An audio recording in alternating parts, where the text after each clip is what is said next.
today we have, we are embarking on our reading. It's been a while since we did. Now, this book called Live Your Dream in 7 Days, it keeps inspiring me every time I read it. Personally, I read it and I feel good about it. And I keep getting, like I was saying yesterday, I keep receiving very beautiful feedback about it. Just a couple weeks back, somebody came in whom I saw 3 years ago in 2019 there. He had come to my house. He was going through different troubles, and life was not very kind, if not so to speak. So he got this book, read it. I didn't see him again. Just like a month ago or something, he came in again and told me his life has really changed. I got excited. You know, the book is called Live Your Dream, and I love to see people living their dreams. Told me, oh, I wasn't able to pay rent. Now I'm buying a house. I've bought myself a plot, a building, and I've also even removed my daughter from a public university. Now she's here at Catholic University, and lots of good things. Yeah, my income has gone from near zero to over 600,000 a month. I was amazed. Yeah. Yesterday, somebody again was brought to see me in church. He was told he can find me there and was telling me amazing stories. He read this book from a friend. So the same thing happens to me. Whenever I'm trying, I'm getting derailed in my mind. Mostly it's the mental. I go back to 8. So let's embark on 8. Today we're going to read from page 151 to 154. They are just 2 subheadings, very short. Your source of fuel. I don't know who has the book on their desk. They can read. Your source of fuel. The only fuel that will keep you positive and steer you away from the distractions is your goal. Your ultimate chief aim, that particular dream that you want to achieve. That is your motivation, and it must therefore be inspiring enough that you can actually test it in your mind before it really comes physically.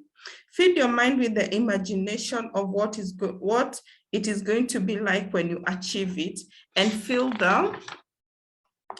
the feeling. Let your body and soul soak itself in that feeling as oftentimes as possible, since that is the only way you will keep your focus and get the energy required in the battlefield of living your dream. If you have enough why, then the how will show up, and the stamina to push for it will be there. Enjoy the journey and the disappointments. Again, in the wording of John Rohn, make frustrations become fascinations. Find a reason to appreciate every setback.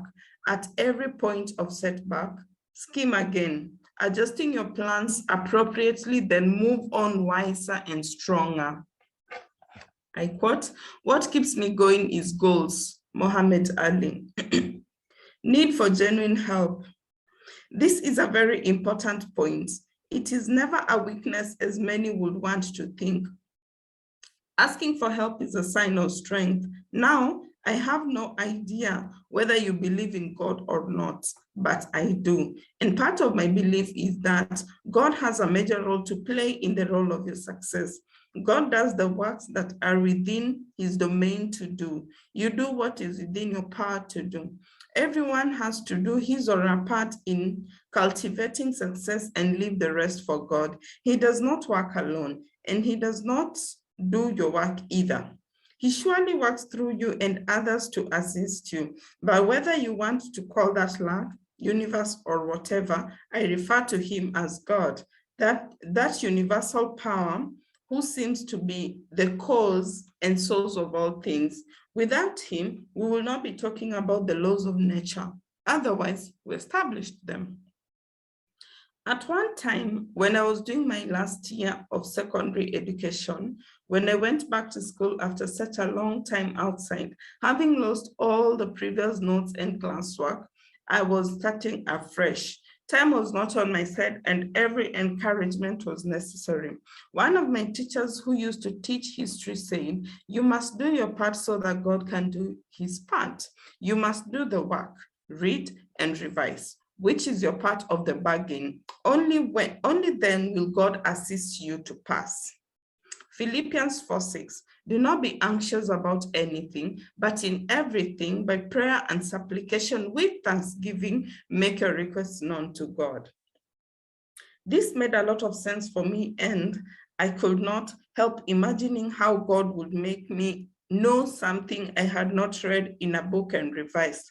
That is the time I learned about this sort of magnificent cooperation with the Almighty. If I read and revise, He will enable me to remember. Again, He may make the exams that come fall squarely on the areas that I have mastered. I thought to myself, He may give me the spirit of courage instead of fear, and even keep me in good enough health to be able to take the exams. Bad things happen, and that is why when we pray the Lord's Prayer, our Father, we say along the way, but deliver us from all evil, at least that we may stay safe and sound. It is also critical in mastering your emotions. Time, this is a quote, time spent in prayer is never wasted. It is therefore prudent that you do what you can do, and let God do what only He can do. If you plant, God enables the rain to come and causes the plant to grow, not to rot in the soil. He may also protect you from any injury as you go about working in your garden, so that you are able to accomplish your work in good time for the rains and keep you long enough to reap the benefits. This analogy works for every area of trade. You could be a trader. You still need the protection from the burglars and thugs. You need some divine providence that your merchandise may sell, perhaps much quicker. Some things will happen that you can only explain if you include God in the equation. So, without expounding much on this, just know that God has a major role to play in your success and happiness. And once living bit is equally very essential and therapeutic. It helps you to develop that good feeling, which is very essential for you to achieve the good results. It helps to be thankful in every situation and to always speak and think good. By Thanksgiving, you get to feel great. The reading for today. So there are three chief points there that I pick. One is goal, that without goal, we are likely to be derailed. We are likely to start thinking of other things and quit. A couple of days ago, I was talking to some lady. I tend to mentor a lot of people. Yeah. And she's been running a business making goat oil from goat milk, skin oil. And it's been quite a long time. So I was telling her that uh, just remember the reason you started. And that is something that I think at some point we read in this book also. Remember the reason you started. The moment we forget our initial goal, we are likely to quit. Yeah, it's been a long time trying to make things work. But I believe they are going to work because she's consistent. The same thing was happening. There is another lady who had been trying to make gluten-free uh,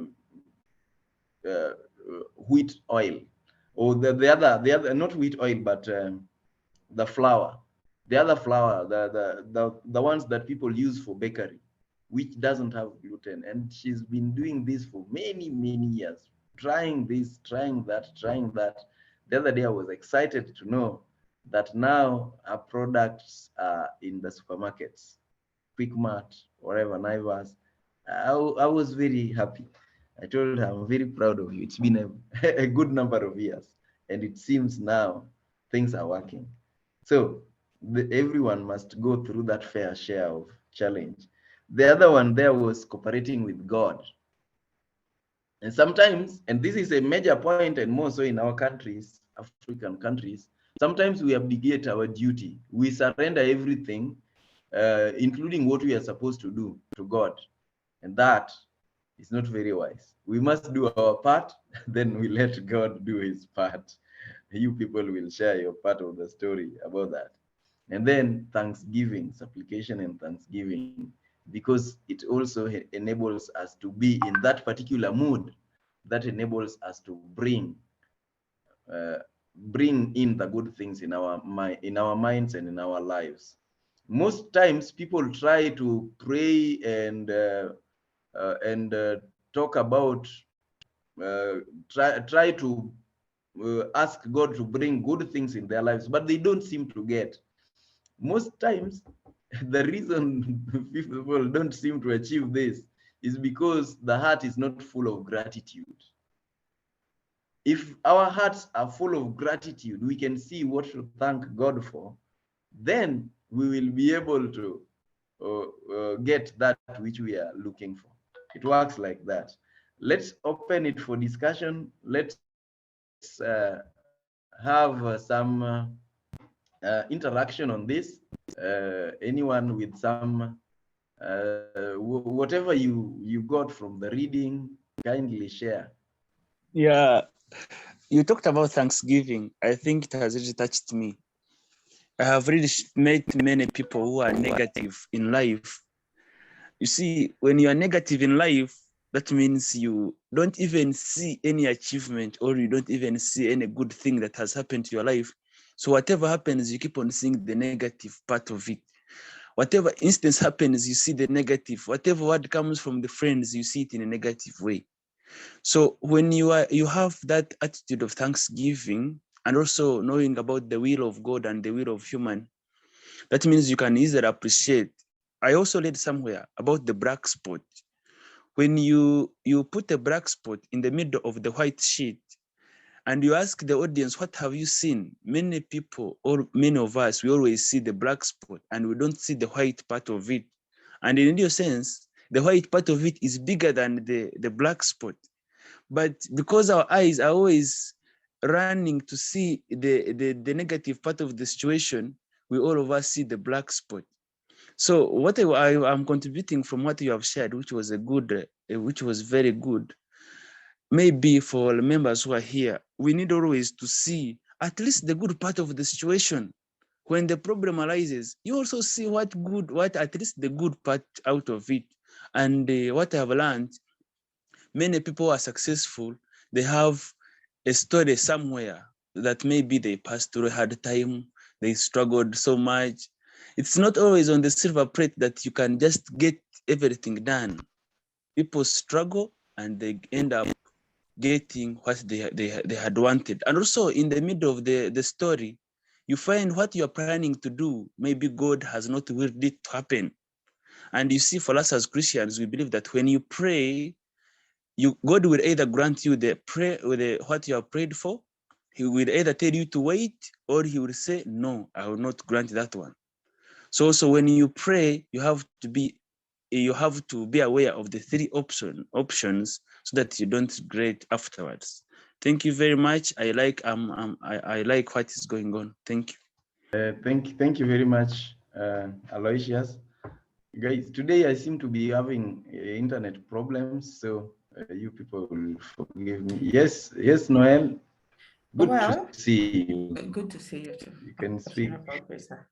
Okay, so I love how you have, first of all, in the book you have talked about imagination, and it was in the other book that we really spoke about imagination. So the Bible says that out of the abundance of the heart, the mouth speaketh.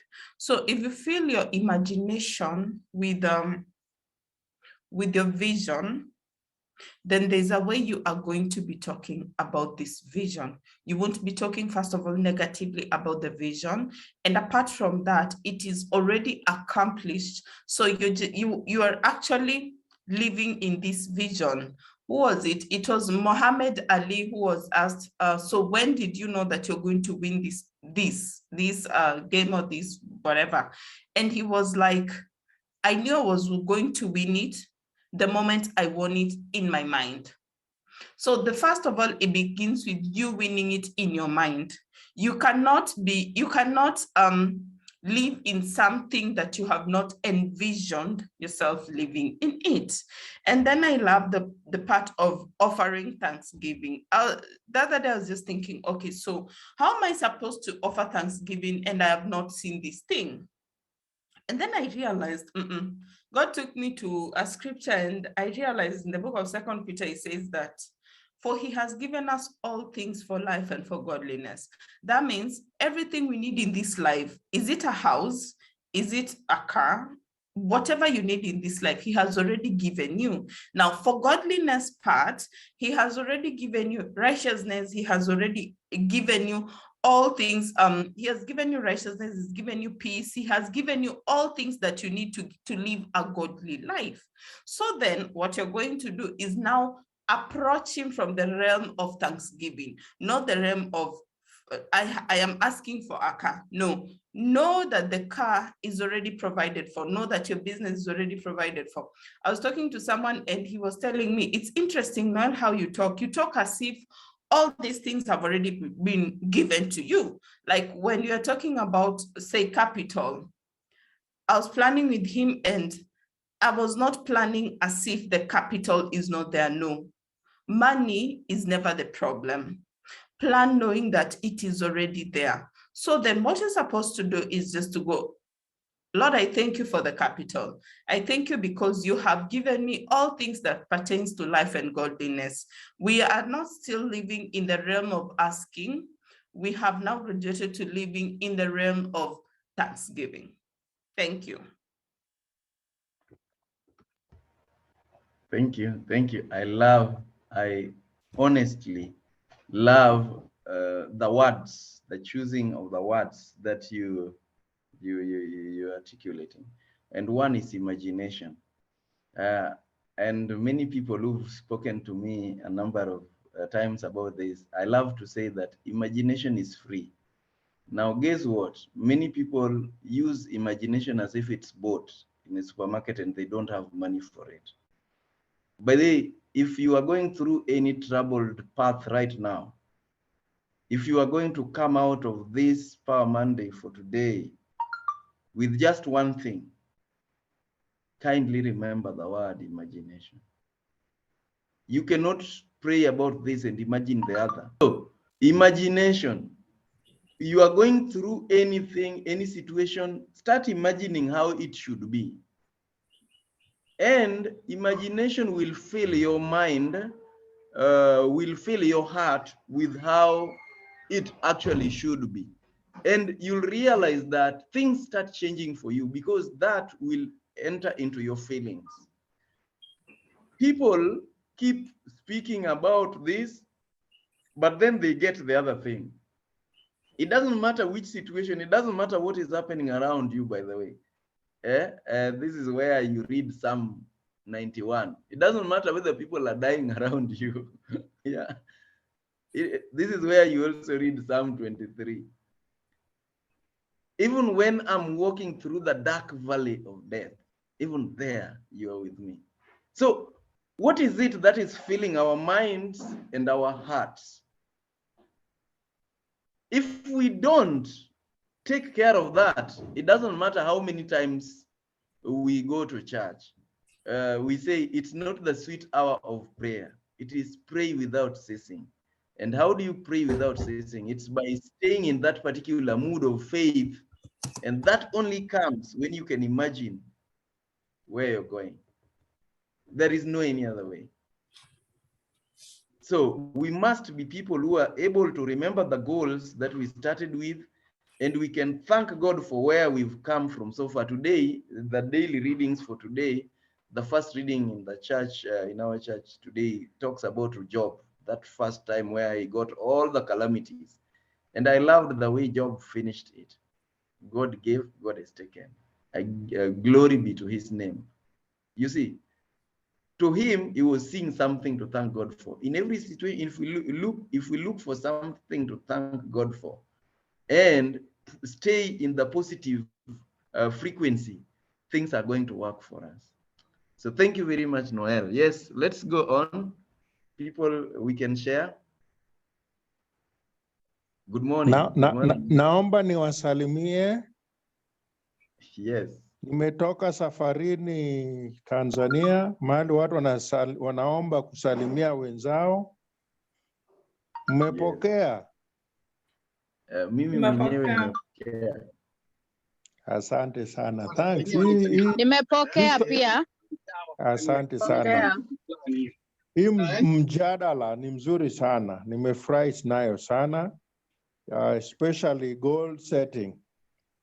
I think since we joined this group, we set a goal that I wanted to do my travel around the country and East Africa, write stories on my blog about destination stories.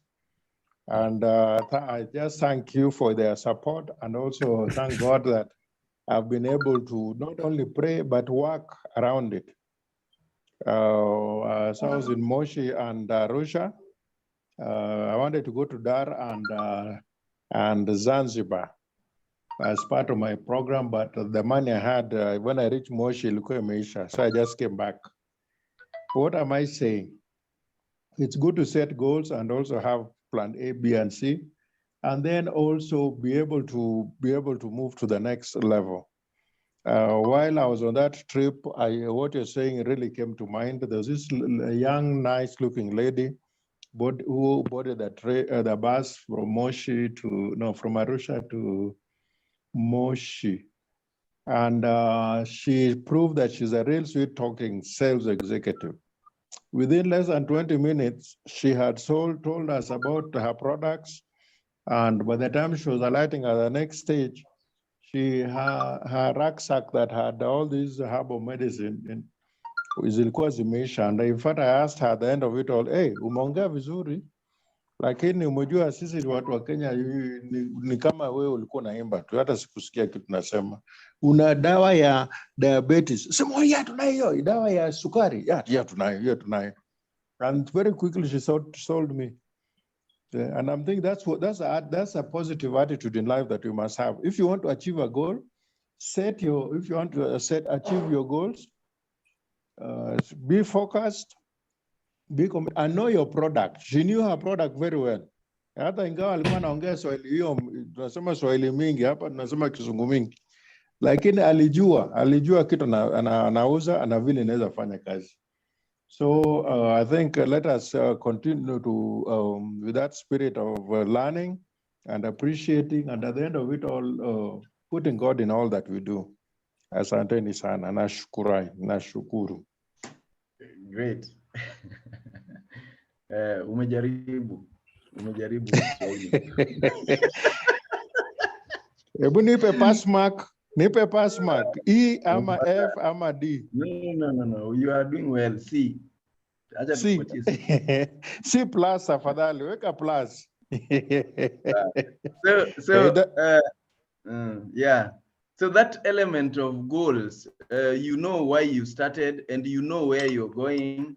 There is a story that I've related many times, and I think it's also in this book about the Wallanders, John Wallander, the tightrope walker, and it's written in even in the Wikipedia.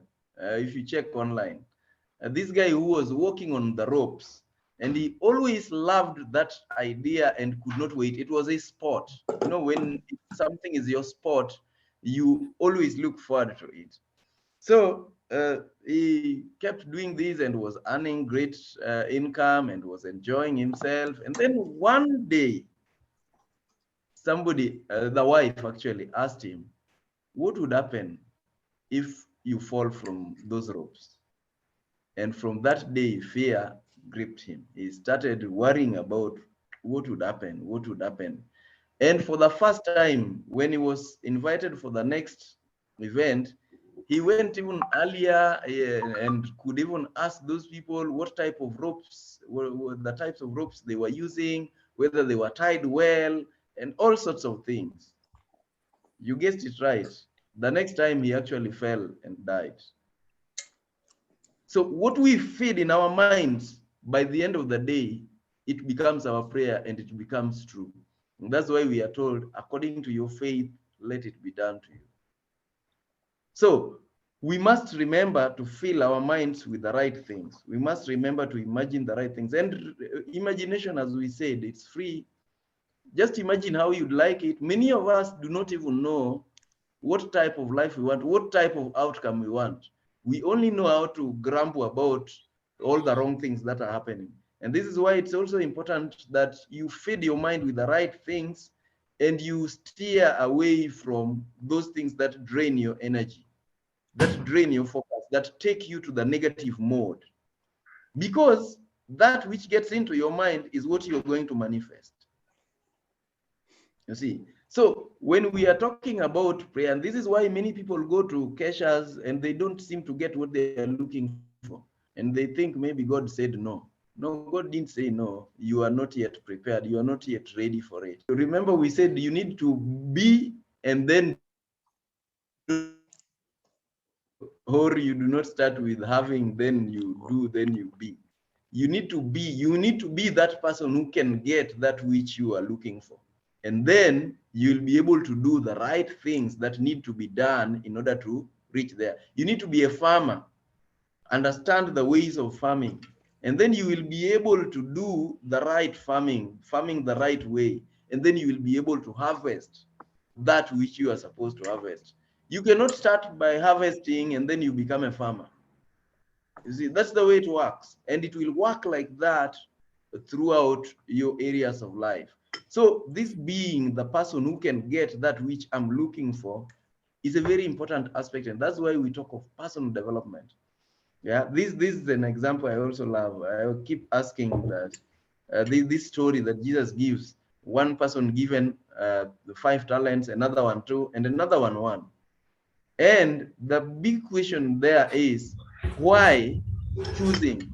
You see, in traditional thinking, we will start saying that this Jesus is not fair. He chooses somebody, gives 3, somebody gives he gives 5, another one. Well, it was not Jesus, but he was telling this story that the master was not fair, giving somebody 5, giving somebody 2, giving somebody 1. The question was, why did the master make that choice? And it's written there. Many times people don't see that. It's written, each according to his ability. The guy, for one, could only handle 1. And so what are we supposed to do? We must grow our ability so that we are able to manage that big resource. And that's why, to me, where I am, I know maybe that is where, for the time being, my ability is. And I keep working on myself. That's why we say you work harder on yourself than you work on your neighbor or on your pastor or on your employer. Most times we see problems with everybody else except us. We work harder on ourselves so that we are able to grow our ability. And then we are going to be able to do the right things that we are supposed to do in order to have them. And that's where now God comes in. We are now ready. Then we can receive it. Beautiful. Beautiful. Thank you very much. Yes, somebody else? Oh, Pipi, if I can add something, I love the way you have said you plan and then you wake up and work it out. You get me? So even as God has given us all these things, there's our part of receiving and now doing it. So I can't just say God has given me a very good business idea and then I'm just thanking him for this business idea. I live 100 years thanking him. You get me? I will live there thanking him and there's nothing I will ever do and someone else will wake up and do it. So there has been an issue with Christians that we're just praying, but we're not doing it. So people are like, if you go to workplaces, Christians are the ones who come late. Christians are the ones who do this. Christians are the ones who do that. And that is very wrong. So as much as we pray, we should then work and do it. As a Christian in the organizations that we are in, we should be pace setters, because we already know that we have already been equipped. We have already been given everything that we need for us to excel.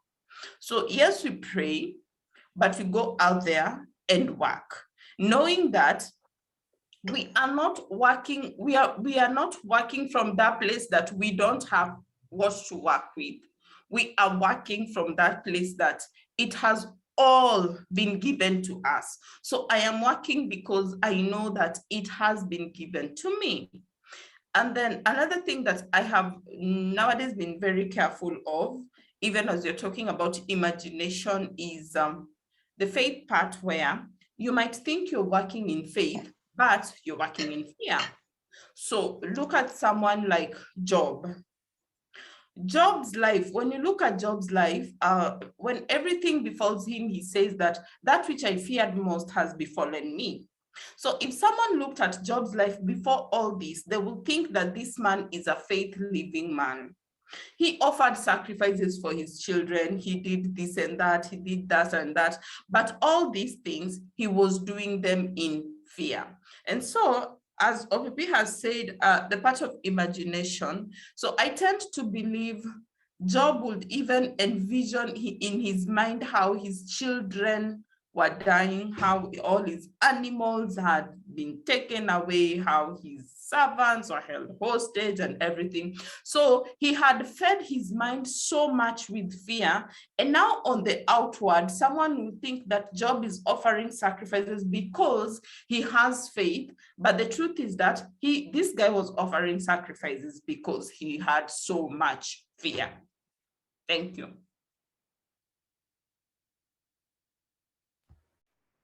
Yeah, I'd put it this way also. You see, most times we are fed with this idea of being realistic.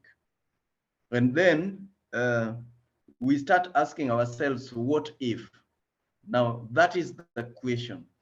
So every time you say, what if, you better start checking what will come thereafter, whether it's something positive or something negative.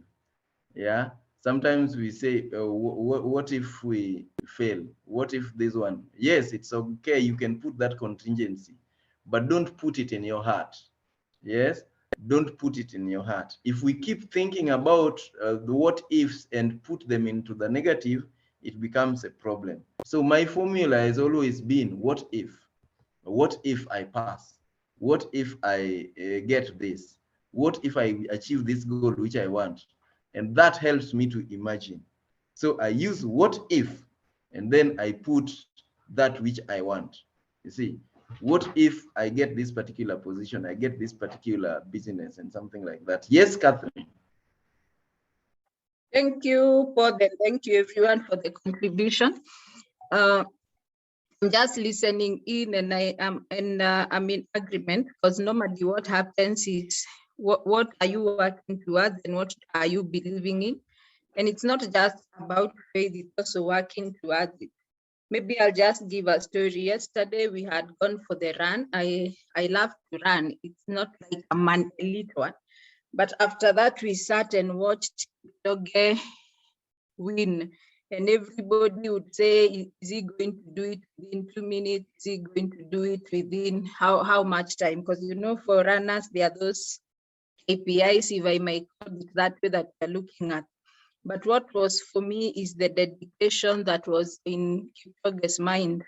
You could see the focus, and every second the commentator would talk about Kipchoge. Actually, there were many people running, but that's the only name that the commentators were talking about. Then one of the comments I remember is where they say that when you see the East African runners, they run with a free spirit. When you are seeing the other runners from the other side, I think they are a bit stressed up in terms of, did I make it, did I win? So for me, the takeout lesson from here, and since we've been having this session, is to live in a way that is very positive, and also living and appreciating the moment that you are in. What I've discovered for the last few months that I'm working from home, there is a lot of busyness in the world. People are very busy. People are very busy. There are meetings, there are deadlines, there is everything to be met.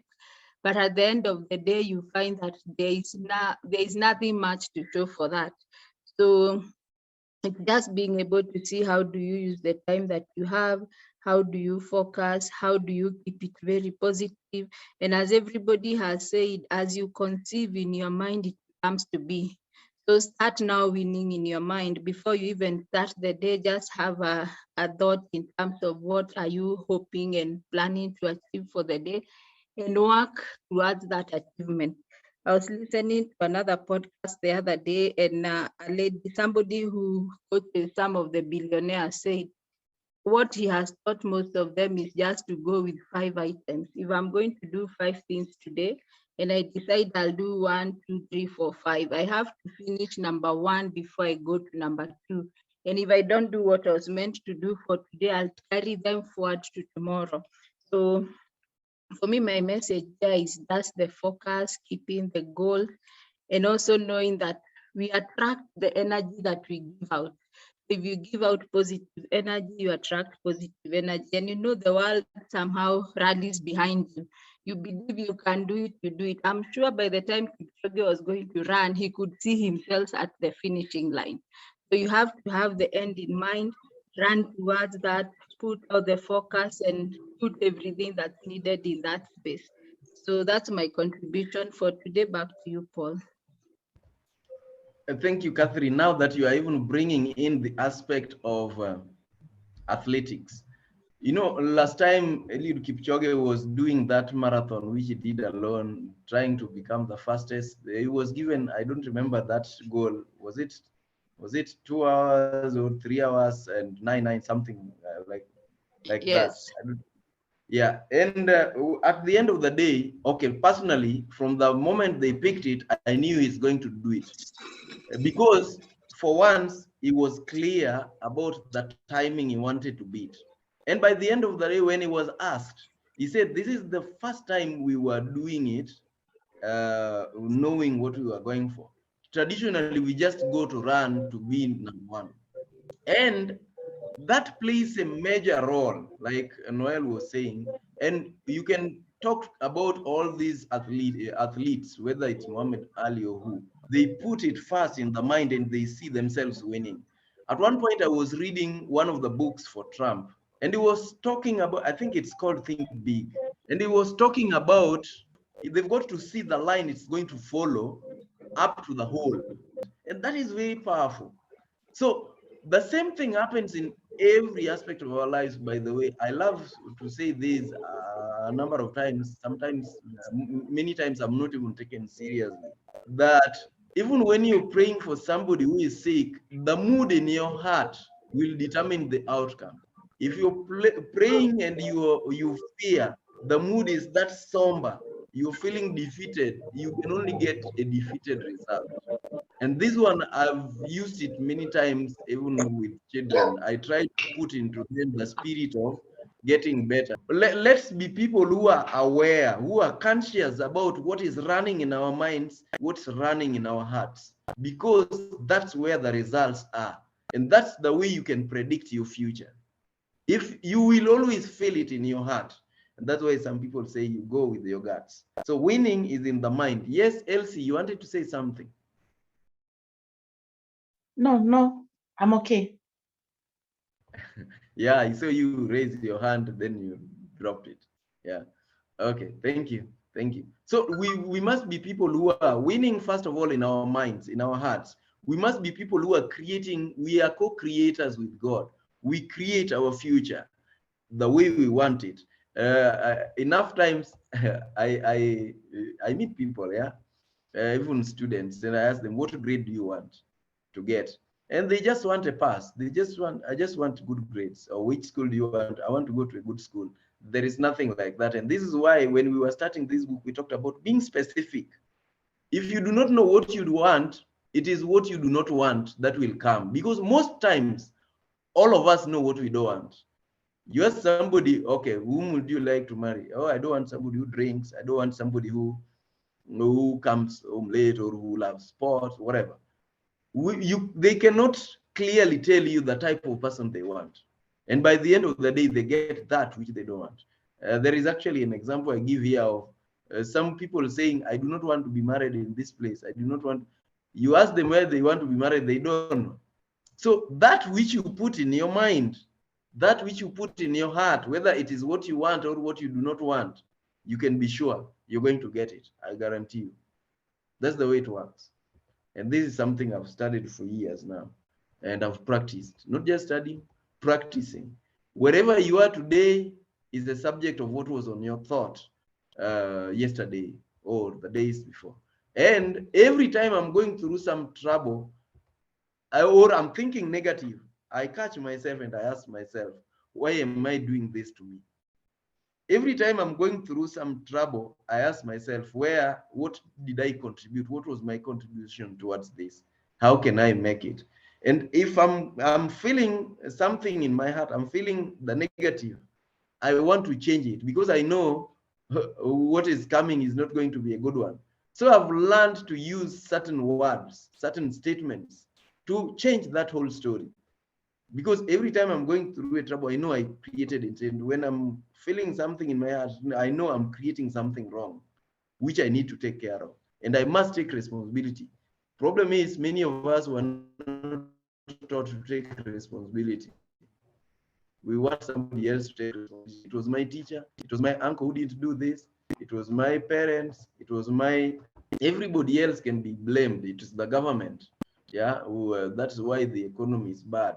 Everybody else can be blamed. But remember, the moment you are in that blame mode, you can only get that which is not what you want. You can only get the wrong results. So let's be people who know, who can cooperate positively with God and know what is our role and that was the best. You do your part, then God will do his part. You don't do your part, you will not do his part. That's the way it works. You don't plant maize, you can only get maize. You can't get beans. If you plant beans, you can only get beans. That's the way it works. So we must work in our minds because our minds are the most fertile soils that we can get. Whatever you plant there, that you will reap. And it's really so. I really love what OPP has just said. It's like OPP, it's like you've studied counseling and psychology because you've ended up being your own counseling psychologist. Because actually what we always say is that any behavior you see is just the tip of the iceberg.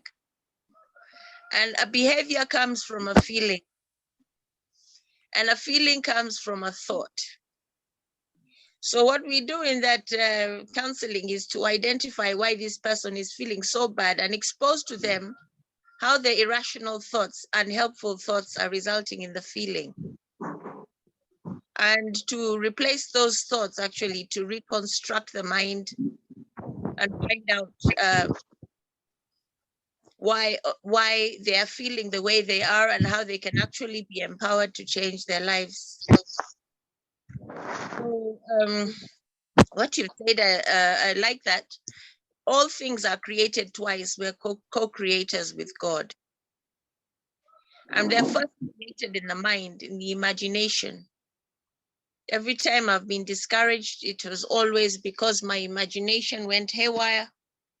And I was living either in the past or the future, both of which don't exist. And though in psychotherapy, we never give Bible verses or impose our religion on people, I think here there are two Bible verses which I really like. There's Philippians 4, and there's 6 and 8, yeah. Have no anxiety, but in everything by prayer and petition with thanksgiving, make your requests known to God. Then the peace of God that surpasses all understanding will guard your hearts and minds in Christ Jesus. And it also talks about the positive thinking. Whatever is true, honorable, just, pure, lovely, gracious, if there's any excellence, worthy of praise, think about these things, because the power of positive thinking is real. Yeah. And then also I talk about the Proverbs 3:5 and 3:5. Trust in the Lord with all your heart. On your own intelligence, do not rely. In all your ways, be mindful of him, and he will make straight your paths. So the power of positive thinking and thought stopping. What you do is actually something we call thought stopping. So whenever you feel that your mind is going towards the negative, that self-awareness to actually stop the thought and not to dwell in it. Actually, if you have a negative feeling, let yourself feel it, but don't actually dwell in that feeling. Because denying feelings is also a problem. So you actually say, yes, I'm sad. Why am I sad? I was thinking of this. And then don't dwell in that. Just say, well, to put your mind in the positive, and whatever religion you are, most of us here are Christians, you think about your higher power, and your higher power being in control of the situation, and that he loves you unconditionally. And so whatever you don't be disappointed with whatever happens, because we do say the Lord's Prayer, thy will be done. It might not work out in exactly the way that we want it to, but it will always work out. Like when you do the right thing, always do the right thing. Like this weekend, I didn't think I had time, but I went to condole with my friend who had lost her father up country. And I got so many contacts of people that would help me in my career and in my profession, but that's not why I went. I went to condole with my friend. So just always do the right thing, be kind to other people, be there for them, and God will provide. So thanks for letting me share. Great, great. Now, your mic is on. That up, there are two things I love to speak about. By the way, I love psychology. Part of what I'm studying, I'd say I'm a perpetual student of philosophy, psychology, leadership, physics, business, and all that. So I love to say that we need to look at our past to learn. We look at our past to get the lessons that we have gone through, not to mourn about it, not to pity ourselves about it. And that feeling of pitying self, that feeling of victim, can't take us anywhere. The victim mentality, we must get rid of that. Whenever we've gone through an experience, we need to just look for lessons in it. What is it that we can learn from it? And what is it preparing me for? Every time you go through some trouble, you need to know that you are being prepared for another thing. You are being prepared for a bigger phase next to ahead of you. So let's look at the past, not to bemoan it, not to cry about it, but to learn about it and find out the lessons that we can use in order to be wiser in the future. And that's why people who have gone through more troubles, many of them end up being wiser and more accomplished. If you see, I remember one of the talks for Miles Monroe. He was talking about people says they see the prowess and all these other things, but when they look at my back, they will see the scratches, the whips, the troubles that I've gone through. Most times, what shapes us for the future are the troubles that we've gone through. And that's why whenever you get an opportunity to go through trouble, you better take it with your hands, both your hands, and learn from it. This is a lesson I learned many years ago as a child. I was listening to another priest who was speaking about what sickness, how much of gold sickness can be or pain can be.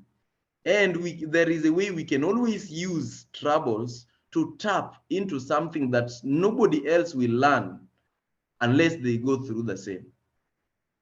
You see, so we look at the past for the experience and for the lessons, and we look at the future for what it could be. We don't look at it with the glasses of the troubled past, but we look at it with positivity. After night, day comes. After, that's the way it works. So we must know that there will be a daylight. And when we put expectation, we put hope into our minds, we put some joy, some thanksgiving, we put the very things we were talking about here, then we are going to achieve that which we plant in our hearts. Again, if you notice, I hardly talk about religion, and part of what I was taught in my studies was if you it's over reliance on authority. We called it a fallacy of over relying on authority. You see, so if you're going to talk to people as a counselor or as anybody else, even me, I don't impose my Christianity or my faith. And that's why when we were starting to read this, that section of genuine help, I said, I don't know whether you believe in God, but I do. But whatever you believe in, there is this power that is in charge of everything. And there are things that you can only explain if you bring in God, if you include God into the equation. And so there is always a way you will explain things, and you will be able to assist people to understand how that's why psychologists talk about self-awareness and even the environment and everything else. This we can only bring in if we are able to see how things have worked in our lives, how they've worked before, and how they are likely to work. And this is why we also need people to share their own stories. And the question is, how do you therefore stay in that particular mood? That's why we talk about Thanksgiving. We can talk about reading other things that will keep you into that right reference frame. Today, people are talking about emotional intelligence. By the way, it's nothing far from just guarding your emotions and ensuring that you harness the positive side of your emotions and try to limit the negative side of your emotions so that it doesn't run wild and take you into trouble, because it is our emotions that drive us. Great, great. So